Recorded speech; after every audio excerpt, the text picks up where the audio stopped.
ఉన్న బంగారాన్ని విడిపించి ఆ రోజు ఆన్లైన్ రేటుకే మేము కొంటాం. Sharma gold company.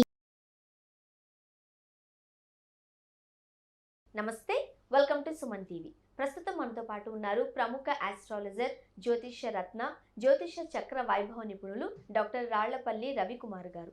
నమస్తే గురువు గారు. నమస్కారం అమ్మా. గురుగారు, 2024 మార్చి నెలలోని ద్వాదశ రాశుల్లో వివిధ రాశుల వారికి ఏ విధంగా ఉందో మనం తెలుసుకుందామండి. ముందుగా మార్చి నెలలోని ద్వాదశ రాశుల్లో నవగ్రహాలు ఎక్కడెక్కడ ఉన్నాయి? తప్పకుండా అండి. శరదిందు సమాకారే పరబ్రహ్మ స్వరూపిణి వాసరాపీఠ నిలే సరస్వతి నమస్తుతే. సుమన్ టీవీ ప్రేక్షకులకి నమస్కారం. నవగ్రహాలు ద్వాదశ రాశుల్లో మార్చి నెలంతా ఎక్కడున్నాయి ఇప్పుడు తెలుసుకుందాం. ముందుగా సూర్యుడు వచ్చేసి మనకి మీనరాశిలో ఉన్నారు. అలాగే మనకి బుధుడు వచ్చేసి అదే మీనరాశిలో నీచ స్థానంలో ఉన్నారు. నెక్స్ట్ గురువు వచ్చి మనకి మేషరాశిలో ఉన్నారు. అలాగే రాహు మనకి మీనరాశిలో ఉన్నారు. అలాగే కేతు వచ్చేసి మనకి కన్యారాశిలో ఉన్నారు. ఇక శుక్రుడు మనకి కుంభరాశిలో ఉన్నారు. అలాగే శని స్వస్థానమైన కుంభరాశిలో ఉన్నారు. అలాగే కుజుడు కూడా మనకి కుంభరాశిలో ఉన్నారు. ఓవరాల్గా చూసుకుంటే కనుక కుంభరాశి మీనరాశిలో మూడు గ్రహాలు చొప్పున ఉన్నాయి. కాబట్టి ఈసారి కొంచెం జాగ్రత్తగానే చెప్పుకోవాలండి. గురుగారు, మార్చి నెలలోని మనం ద్వాదశ రాశుల్లో ఒక్కొక్క రాశి గురించి, అలానే ఆ రాశి గల వారు ఎటువంటి పరిష్కారాలు పాటించాలో చాలా వివరంగా తెలియజేస్తున్నారు. ముందుగా ధన్యవాదాలు మీకు. అయితే ఈ వీడియోలో మనం తులారాశి గురించి అండి. తులారాశి గలవారు ఎలా ఉండే అవకాశం ఉంటుంది, వాళ్లకు చక్కటి పరిష్కార మార్గాలు సూచిస్తారా? తులారాశి అనగానే మనకి చిత్త 3-4 పాదాలు, స్వాతి 1, 2, 3, 4 పాదాలు, విశాఖ 1, 2, 3 పాదాలు, ఈ నక్షత్రాల సమూహం మనకి తులారాశిలోకి వస్తుంది. సాధారణంగా ఈ 12 రాశులు 27 నక్షత్రాలు 4 పాదాలు ఒకటి. సో 27 నక్షత్రాలు ఇంటూ 4 పాదాలు 108. అలాగే 9 గ్రహాలు ఇంటూ 12 రాశులు 108. సో ఈ 108 పాదాలు మనకి 12 రాశుల్లో మ్యాచ్ అవ్వాలంటే ప్రతి రాశిలో 9 పాదాలే ఉండాలన్నమాట. అందుకే చూడండి, కొన్ని ఇందులో ఉంటే పాదాలు కొన్ని పక్క దాంట్లో కూడా ఉంటాయి. ఇప్పుడు తులారాశిలో విశాఖ 1, 2, 3 పాదాలు ఉంది. మళ్ళీ వృశ్చిక రాశికి వచ్చేప్పుడు 4వ పాదం ఉంది. అందరూ అనుకుంటారు ఎందుకు అన్నీ ఒక నక్షత్రం ఉందంటే ఆ 4 పాదాలు ఒకే రాశిలో ఉండొచ్చు కదా అని. సో మనకి 9 గ్రహాలు 12 రాశులు. సో 9 × 12 108. అలాగే 27 నక్షత్రాలు ఇంటూ 4 పాదాలు 108.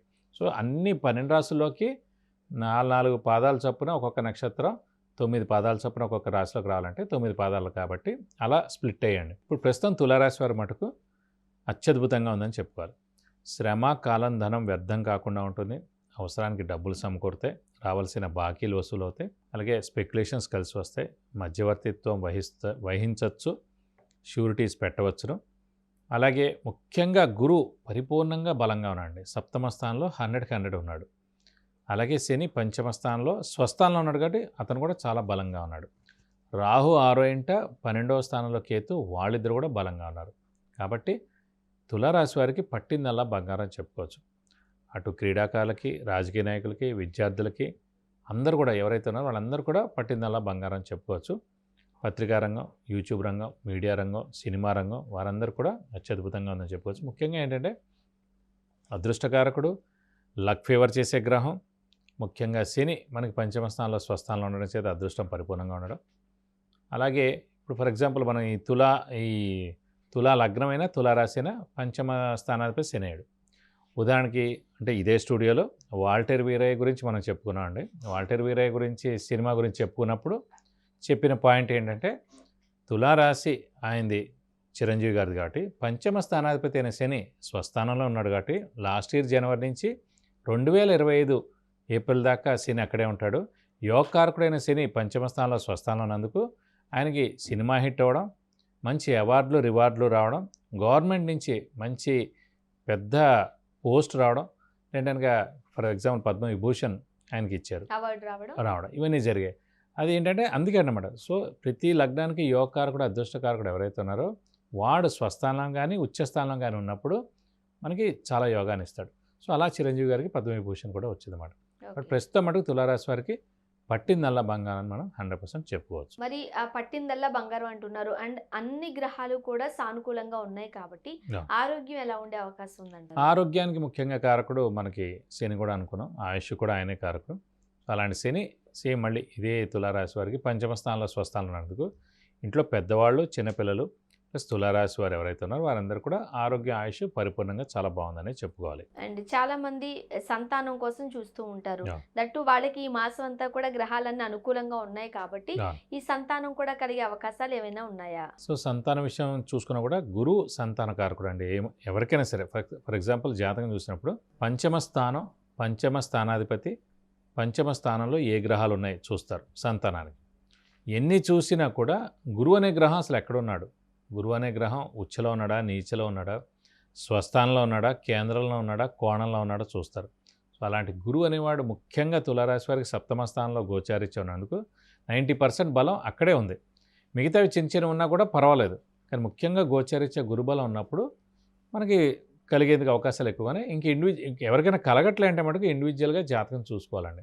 పంచమ స్థానంలో పాపగ్రహం ఉన్న, పంచమాధిపతి నీచలో ఉన్న, పంచమ స్థానంలో ఎవరైనా నీచగ్రహం ఉన్నా, గురువు నీచ స్థానంలో ఉన్నా, ఇలా గురువు 6, 8, 12 స్థానాల్లో ఉన్నా, పంచమ స్థానంలో పాపగ్రహాలు ఉన్నా, సో జాతకం కూడా అందుకే అన్నాను.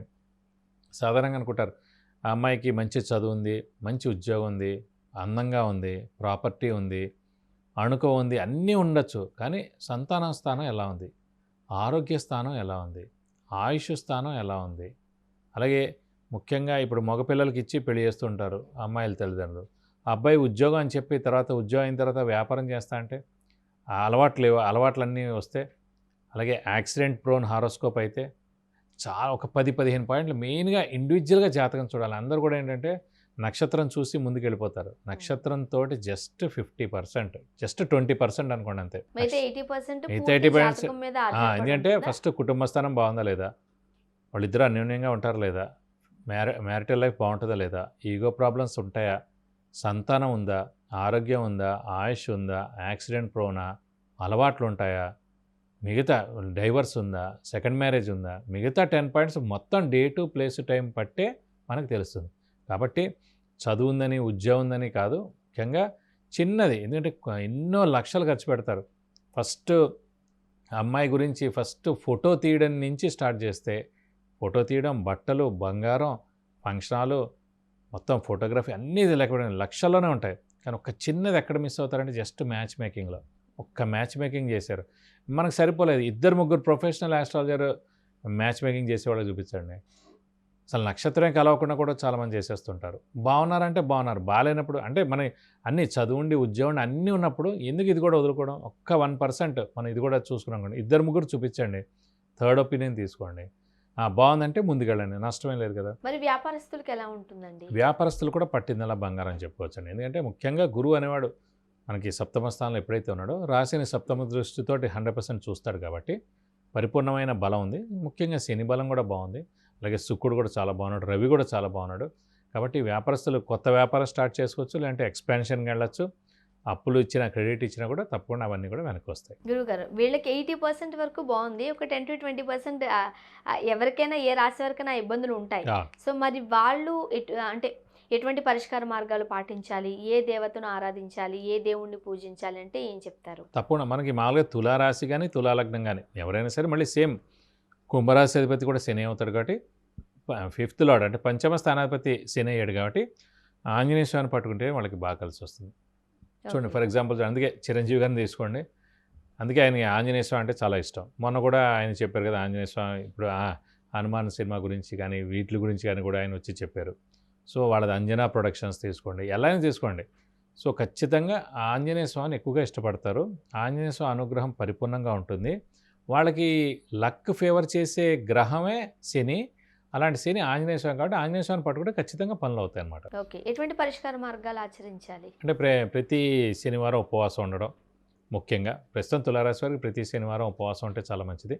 అలాగే వీలైతే కనుక ఆంజనేయ స్వామిని ఎక్కువగా ఆరాధించడం, ప్రతిరోజు ఆంజనేయ స్వామి అష్టోత్తరం చదువుకోవడం, వీలైతే మంగళవారం కానీ శనివారం కానీ ఆంజనేయ స్వామి టెంపుల్కి వెళ్ళి 41 ప్రదక్షిణాలు చేసుకోవడం, వడమాల కానీ అయితే సింధూర పూజ కానీ లేదంటే తమలపాకుల పూజ హనుమంతుడికి చేయిస్తే కనుక అన్ని విధాలా మంచి చేకూరుతుంది. గురుగారు మార్చి నెలలోని 12 రాశుల్లో మనం తులారాశి గల వారికి ఎలా ఉండే అవకాశం ఉంటుంది, చక్కటి పరిష్కార మార్గాలు సూచించారు. ధన్యవాదాలు. నమస్కారం. సుమన్ టీవీ ప్రేక్షకులకు విద్య గురించి కానీ, ఉద్యోగానికి సంబంధించి కానీ, వివాహానికి సంబంధించి కానీ, కుటుంబ సమస్యలకు సంబంధించి కానీ, వ్యాపారానికి సంబంధించి కానీ, ఇతరత్ర ఎటువంటి సమస్యలు ఉన్నప్పటికీ మీకు కింద స్క్రోల్ అయిన నంబర్కి కాల్ చేయవచ్చు, లేదా వాట్సాప్ కూడా చేసి గురువుగారు అపాయింట్మెంట్ తీసుకుని గురువుగారితో మీరు నేరుగా మాట్లాడి చక్కటి పరిష్కార మార్గాలు పొందగలరు. ధన్యవాదాలు.